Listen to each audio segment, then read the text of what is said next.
दिनांक 3 मार्च रोजी सायंकाळी 5 वाजता कोपरगाव तालुका पोलीस ठाण्याच्या नवीन प्रशस्त इमारतीचे तसेच 64 पोलीस कर्मचारी निवासस्थानाचे उद्घाटन पालकमंत्री राधाकृष्ण विखे पाटील यांच्या हस्ते पार पडले।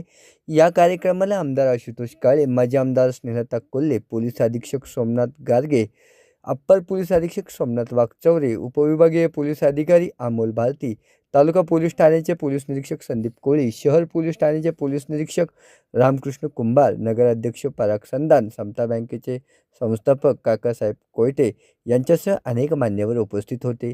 यावेळी बोलताना आमदार आशुतोष काळे यांनी सांगितले की या इमारतीसाठी स्वर्गीय अजित पवार यांनी सुमारे 25 कोटी रुपयांचा निधी उपलब्ध करून दिला होता।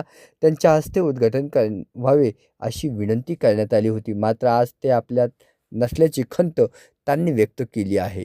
त्यांच्या पुढाकारामुळेच आज ही प्रशस्त इमारत उभी राहिली असून त्यामुळे पोलिसांच्या कामकाजात निश्चित अधिक सुधारणा होणार असल्याची त्यांनी नमूद केले आहे। तसेच तालुक्यात कायदा व सुव्यवस्था मजबूत राहण्यासाठी पोलिसांनी अतिदक्षता घ्यावी, नागरिकांची दिशाभूल होणार नाही याची काळजी घेऊन अचूक माहिती द्यावी अशा सूचनाही आमदार आशुतोष काळे यांनी केल्या आहे।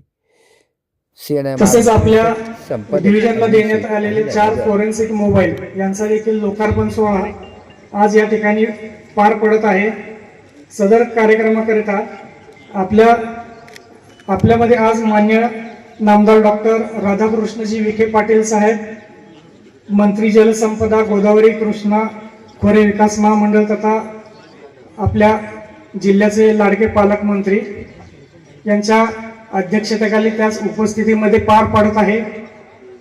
मी माननीय मंत्री महोदयांनी ज्या काही सूचना दिलेल्या आहेत त्याचं तंतोतंत पालन करण्याचा, त्याचबरोबर आपले पोलीस ठाणे कोपरगाव तालुका पोलीस ठाणे हे जास्तीत जास्त लोकाभिमुख करण्याचा प्रयत्न करीन, त्याशी मी ग्वाही देतो।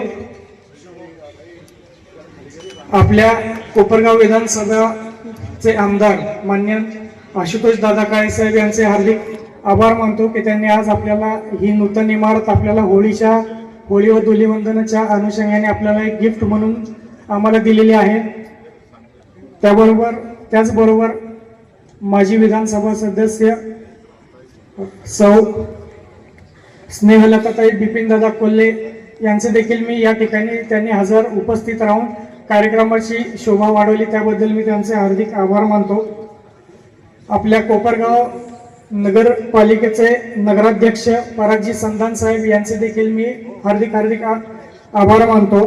त्याचबरोबर गोदावरी दूध संघाचे अध्यक्ष वसाहत इमारतीचा लोकार्पण सोहळा यांच्या शुभ हस्ते पार पडतोय असे आपल्या जिल्ह्याचे पालकमंत्री आणि जलसंपदा मंत्री नामदार विखे साहेब या कार्यक्रमाच्या निमित्ताने उपस्थित असलेल्या माजी आमदार कोल्हेताई, राजेश आबा, राजेंद्र बापू जाधव, नितीनरावजी अवताडे, नगराध्यक्ष परागजी संधान, काकाजी कोयटे,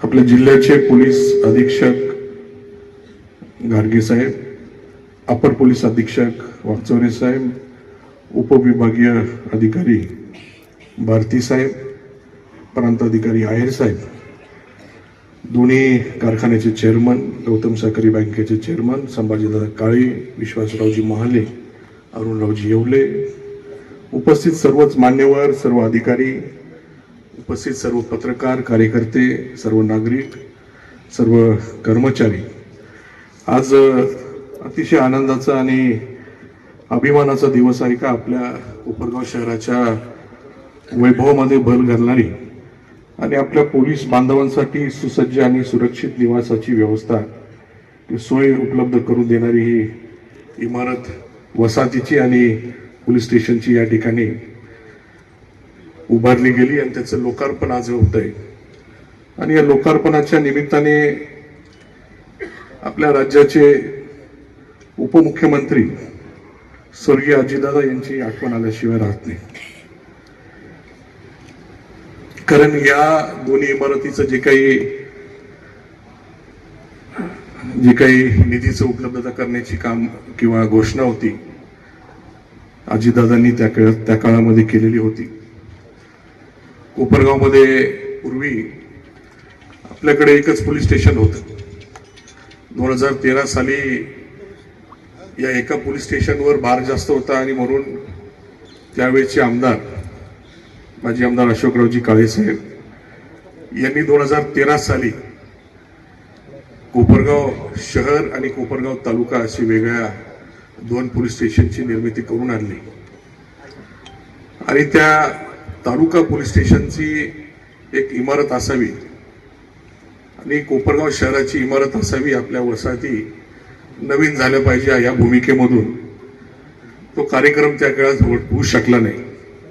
आणि ते भाग्य 2014 नंतर आमच्या काकी आणि त्या काळातले गृहराज्यमंत्री आणि आजच्या कार्यक्रमाचे अध्यक्ष राम शिंदे सरांना त्या काळामध्ये मिळालं.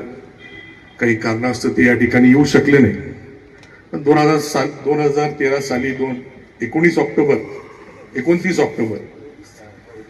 या तारखेची त्या आपल्या कोपरगाव तालुका पोलीस स्टेशनची मंजुरी आहे आणि म्हणून ते पोलीस स्टेशन मंजूर झाल्यानंतर आपल्या काही गावं, शहर, काही तालुका पोलीस स्टेशनमध्ये त्या ठिकाणी आहे. फार मोठा हातभार या निर्मितीमुळे झालेला आहे. जी भूमिका माजी आमदार अशोकरावजी काळे साहेबांची होती का नवीन काम होऊन आपल्या पोलीस बांधवांना त्या ठिकाणी राहता आलं पाहिजे, ऑफिस मिळालं पाहिजे. आपल्या सर्वांच्या आशीर्वादामुळे 2019 साली जी काही संधी आपण मला दिली, या सर्व गोष्टीचा पाठपुरावा त्या ठिकाणी करून योग्य जे काही करणं गरजेचं होतं समस्या सोडवण्यासाठी अनेक बैठका घेऊन या सगळ्या गोष्टी केल्या आणि म्हणून या सर्व गोष्टीचं काम आज आपल्याला त्या ठिकाणी उभं दिसतंय. याचं उद्घाटन करण्यासाठी खरं म्हणजे मी अजितदादांना विनंती केली होती ऑक्टोबरमध्ये, परंतु नगरपालिकेची निवडणूक, जिल्हा परिषद, पंचायत समितीची निवडणूक संपल्यानंतर तुला वेळ देतो आणि दुर्दैवाने आपल्या सर्वांना कल्पना आहे की जी घटना घडली, मी साहेबांना विनंती केली का दादांची तारीख जिल्हा परिषद निवडणूक झाल्याशिवाय मिळणार नाही. पोलीस बाहेर राहत आहे, कुठे दुसरीकडे राहत आहे आणि म्हणून त्यांना क्वार्टर मिळाले पाहिजे. आपण लवकरात लवकर तारीख द्यावी.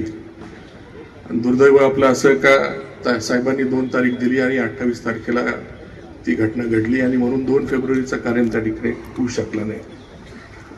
म्हणून आज हा कार्यक्रम होतोय. त्यावेळेसचे गृहमंत्री दिलीपरावजी वळसे पाटील साहेब आणि पालकमंत्री मुश्रीफ साहेब यांच्या साक्षीने दादांनी आपल्याला शब्द दिला आणि 25 कोटी मंजूर करून ही इमारत आज आपल्याला वापरायला पोलिसांना मिळणार आहे. निश्चितपणाने या सर्व गोष्टीमुळे पोलिसांवरचा जो काही ताण आहे तो कमी होणार आहे आणि त्यांच्या कामामध्ये अजून सुधारणा होणार आहे. तसं पाहिलं तर मी वारंवार बैठका घेऊन सूचना करून पोलिसांच्या कारवाईमध्ये शेवटी पोलिसांचं पाठबळ इतर सगळं डिपार्टमेंटला असलं तर निश्चितपणाने त्यांना एक आशा मिळते किंवा सुरक्षित वाटतं का पोलीस आपल्याबरोबर आहे. आपण कारवाई त्या ठिकाणी कुठल्याही अवैध गोष्टी चालू असल्या त्याच्यामध्ये त्या ठिकाणी पोलिसांचं पाठबळ मिळतं. परंतु जे काही आतापर्यंत सांगितलेलं फारशी कारवाई त्याच्यामध्ये झालेली दिसत नाही. अजूनही कायदा सुव्यवस्थेचा प्रश्न त्या ठिकाणी आहे. त्याच्यामुळे गाडगेजी आपण याच्यामध्ये जास्त लक्ष घालण्याची गरज आहे. कायदा सुव्यवस्था कुठल्याही अवैध धंद्यामुळे त्या ठिकाणी बिघडते आणि जे काय आपल्याला सांगायची आहे ती चुकीची माहिती काही सांगत जाऊ नका. माहिती बरोबर सांगण्याचं काम आपण त्या ठिकाणी केलं पाहिजे. त्याच्यामुळे दिशाभूल त्या ठिकाणी लोकांची होते. त्याच्यामुळे ही काळजी आपण त्या ठिकाणी घ्यावी अशा प्रकारची सूचना माझी आहे. आपण ही जी काही इमारत आता लोकांना दिलेली आहे याचा वापर निश्चितपणाने सर्वजण योग्य करतील. त्याची स्वच्छता असेल ते सगळे ठेवतील आणि अशा अनेक गोष्टी आहेत ज्या माजी आमदार अशोकरावजी काळे साहेब यांच्या काळामध्ये आणि मला सुद्धा त्या ठिकाणी आपल्या शासकीय इमारती करता आल्या. त्याच्यामध्ये पंचायत समितीची इमारत असेल, तहसील कार्यालय असेल, नगर परिषद असेल, न्यायालय असेल, ITI असेल, उपजिल्हा रुग्णालय असेल, तलाठी कार्यालय असेल, धान्याचं गोदाम असेल, प्राथमिक आरोग्य केंद्र, ग्रामपंचायतचे कार्यालय, पशुवैद्यकीय दवाखाना, अशा अनेक त्या ठिकाणी इमारती आहेत ज्या या सर्व काळामध्ये झालेल्या आहे. आणि अजूनही आपल्याला कोपरगाव सब जेल याचं काम त्या ठिकाणी शासनाकडनं करून घ्यायचं आहे.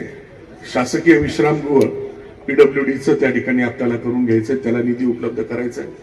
आणि आताच माझी साहेबांबरोबर चर्चा झाली, जी काही इरिगेशन खात्याची जमीन आपली येवला नाक्यावर आहे त्या ठिकाणी BOT तत्वावर ते पूर्ण परिसर त्या ठिकाणी डेव्हलप करून इरिगेशनचं एक चांगलं गेस्ट हाऊस साहेब त्या ठिकाणी आपल्याला देणार आहे.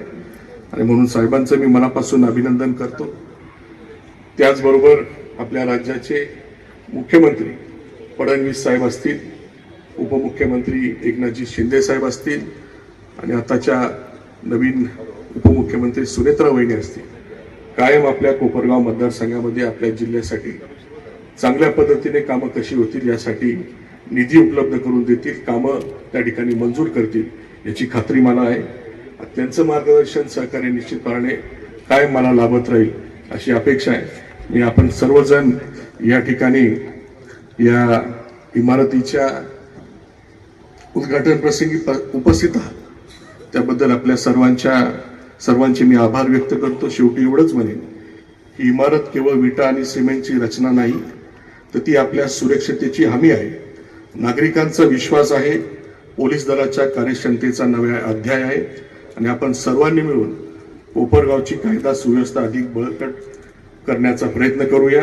आपल्या सर्वांचे पुन्हा एकदा आभार व्यक्त करतो. जय हिंद, जय महाराष्ट्र. धन्यवाद.